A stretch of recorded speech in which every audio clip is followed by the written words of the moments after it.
বলছি এখানে কি অন্নপূর্ণা ভান্ডারের ফর্ম ফিল আপ করা হয়? এখানে কি লেখা আছে? ও, আমি দেখতে পাইনি। বুঝছো,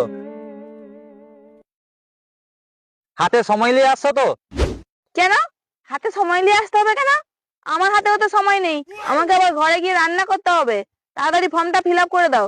আর একটা ফর্ম ফিল আপ করতে কত সময় লাগে? হ্যাঁ, সময় তো লাগবেই, দুপুর গড়িয়ে রাত হয়ে যেতে পারে, কারণ এটা যেই সেই ফর্ম নয়, এটা হচ্ছে অন্নপূর্ণা ভান্ডারের ফর্ম। এর ক্ষমতা সাংঘাতিক। ঠিক আছে, আগে পরিবারের হেডের নাম বলো। অডুম মাল। তোমার নাম কি?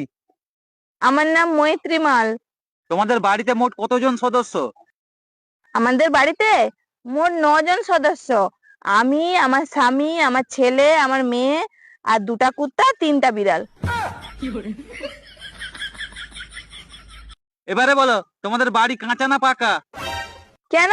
টাকা তো আমাকে দিবে। আমার বাড়ি কাঁচা না পাকা সেটা জেনে লাভ কি?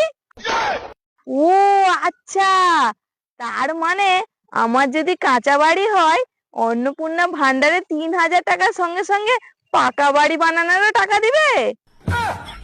হ্যাঁ, ভালো করেই দিবে। একদমই না, টাকা শুধু তোমাকে দিবে। বলো, তোমার কাঁচা বাড়ি না পাকা বাড়ি? আমার অর্ধেক কাঁচা অর্ধেক পাকা বাড়ি। তোমার বাড়ির যতজন সদস্য আছে সবের ব্যাংকের অ্যাকাউন্টের নাম্বার বলো। সবার অ্যাকাউন্ট নাম্বার কি দরকার? টাকা তো শুধু আমাকে দিবে। আমি আমার ব্যাংকের বই আনছি, সবাইকে কি টাকা দিবে নাকি? ওসব কথা চলবে নি, সবার অ্যাকাউন্ট নাম্বার দিতে হবে, না হলে অন্নপূর্ণা ভান্ডার পাবেনি।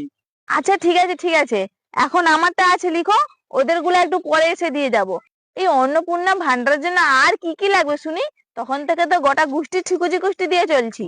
ঠিকুজি কুষ্টির দেখছোটা কি? এই তো শুরু। বলো, তোমার জায়গা জমিন কতটা? তোমার স্বামী কি কাজ করে? বছরে কত ইনকাম? তোমার তো 2টা বাচ্চা আছে, বাচ্চার টিকা হয়েছিল? বাচ্চা যে স্কুলে পড়ে সেই স্কুলের নাম কি? বাড়িতে কটা যানবাহন আছে? তুমি রেশন কার্ডে মাল পাও তো? প্লিজ আমাকে ক্ষমা করে দাও, আমার আর দরকার নেই অন্নপূর্ণা ভান্ডার। আমি এখন যাই। আরে, আমার ফর্ম ফিল আপের পয়সাটা তো দিয়ে যাও। ফর্মই ফিল আপ হলো নি, তার আবার কিসের পয়সা? আমার তো অন্নপূর্ণা ভান্ডারের দরকার নেই, আর 3,000 টাকারও দরকার নেই।